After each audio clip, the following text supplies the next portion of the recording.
Yan mga bossing, ganito po yung itsura niya mga boss. Yan. Oh. Kailangan pag nag-i-install kayo nito mga bossing is diinan nyo lang po to para pumasok siya dito. Yan mga boss, yan. Nahila niya pa loob. Yun.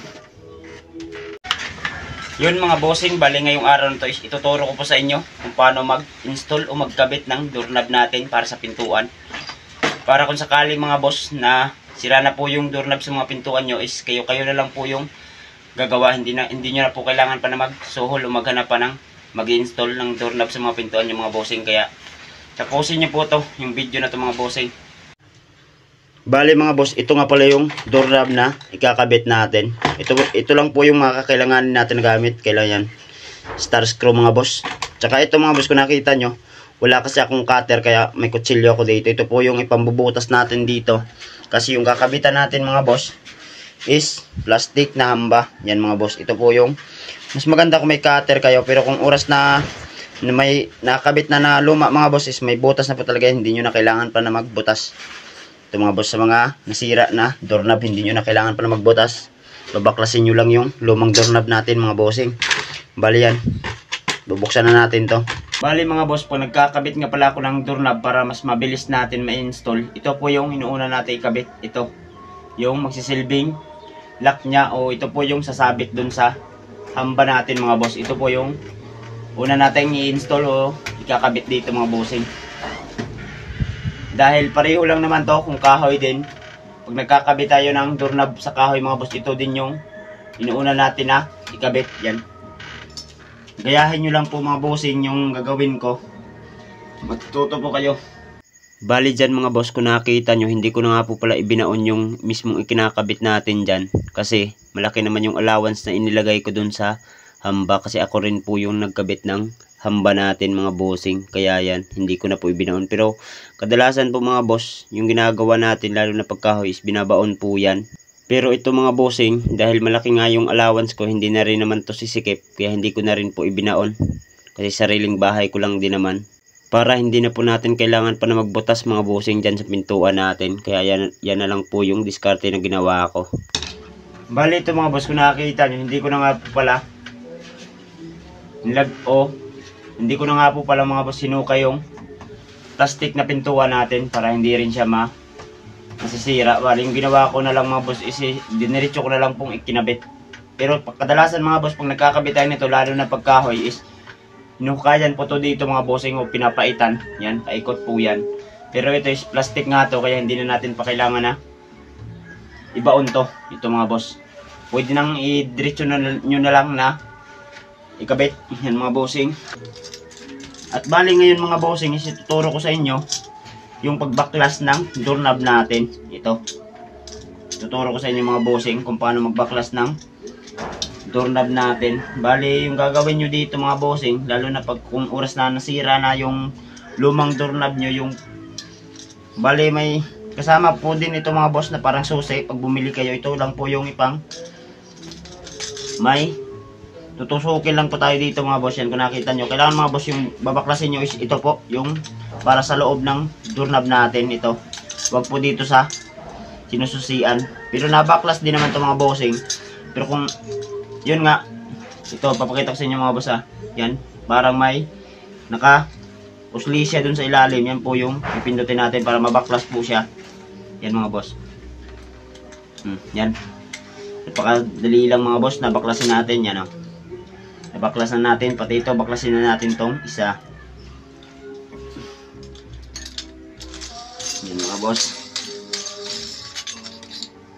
pati ito. Bali yung matitira mga bossing is ito lang muna yung kakabit natin. Yan, ituturo ko sa inyo kung paano magkabit. Yan mga boss, bali kung oras na ikakabit na natin itong mga bossing, ito po yung itatapat natin dito. Tsaka kailangan mga boss, pag ipinasok nyo to dito mga bossing is diinan nyo po to para sumabit po siya dito o pumasok. Yan mga bossing.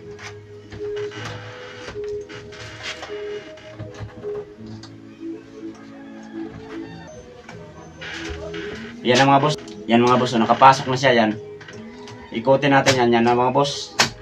Gumagana na siya mga boss yan. Kasi nakapasok na nga siya. Yan mga boss, papakita ko sa inyo. Yan mga bossing, ganito po yung itsura niya mga boss. Yan. Oh. Kailangan pag nag-i-install kayo nito mga bossing is diinan nyo lang po to para pumasok siya dito. Yan mga boss, yan. Nahila niya pa loob. Yun.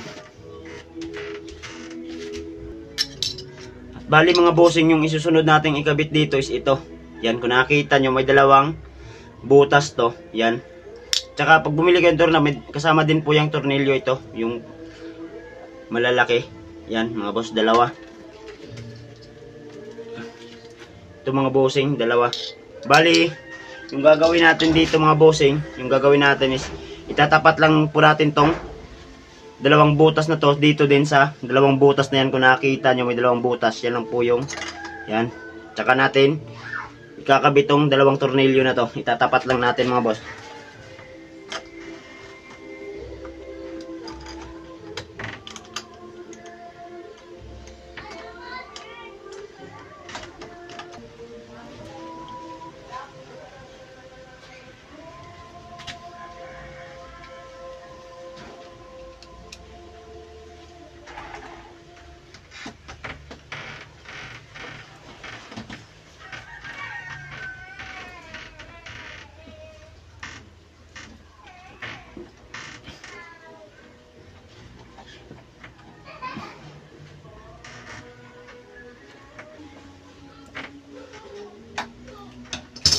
Yan ang mga bossing, nakabit na natin yan.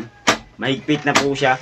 Bali yung purpose kasi nito mga boss, para pag inikot nyo yung doorknob natin is hindi po siya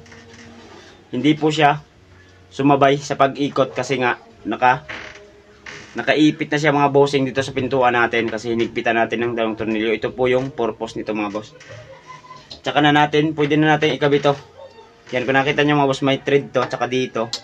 Pwede po para mahigpit din po siya. Yan.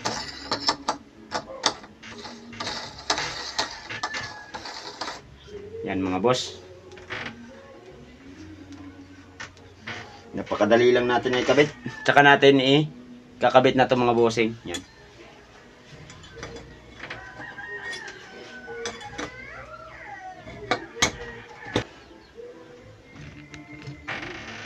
Yan ang mga boss, natapos na natin. Yan. Yan ang mga bossing oh. Okay na siya. Bali yan mga boss, susubukan natin ilalak natin dito sa loob. Yan mga boss, ikutin ko Oh, hindi na mga boss. Hindi na siya kasi nakalak nga siya. Bali, susubukan natin mga boss kung umaandar ba to o gumagana ba tong susi natin. Titigan nyo to mga boss kung lalabas siya. Yan ang mga boss. Okay talaga. Yan na, iikot na natin. Bali, yung isusunod na lang natin ikabit dito mga bossing. Dahil gumagana na nga mga boss, kasama yung natin yung susi. Bali, yung susunod na natin ikabit mga bossing is ito na. Yan. Yung para sa pagsasabitan nito. Kakabit natin to sa hambanan natin to ikakabit mga bossing yan. Kung nakita nyo ito.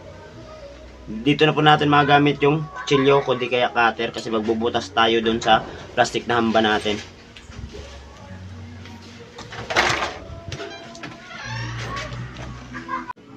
Yun mga bossing, bali yung isusunod natin gagawin dito mga boss, yan kung nakikita nyo, isisirado po natin yung pintuan na to para malagyan natin ng marking o palatandaan sa pagbubutasan natin mga boss. Kasi para hindi po masira yung plastic natin na hamba. Yan. Tsaka malapit na nga pala tayo mga bossing na matapos, baka pwede naman po na makahingi ng kunting pabor dyan. Pa-like and share naman po ng video ko na to, tsaka papalo na rin ang page ko. Maraming salamat mga bossing. Yan. Pwede na tayong magsimula na marking o maglagay ng palatandaan mga bossing yun.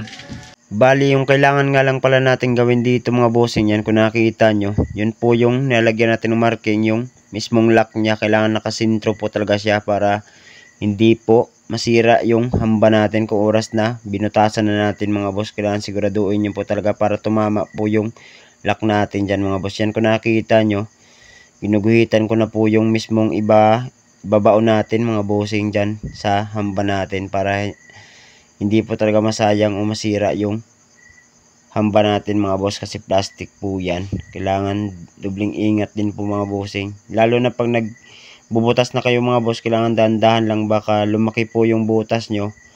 Mas mahirapan na po kayong magkabit kasi kakabitan pa po natin yan ng screw. Yan mga boss, bali natapos na tayong magbutas yan. Una natin ikakabit dyan mga boss yung plastic yan, kung nakikita nyo, bago po tong stainless. Yan mga boss, okay na. Bali kakabitan na lang natin to ng screw.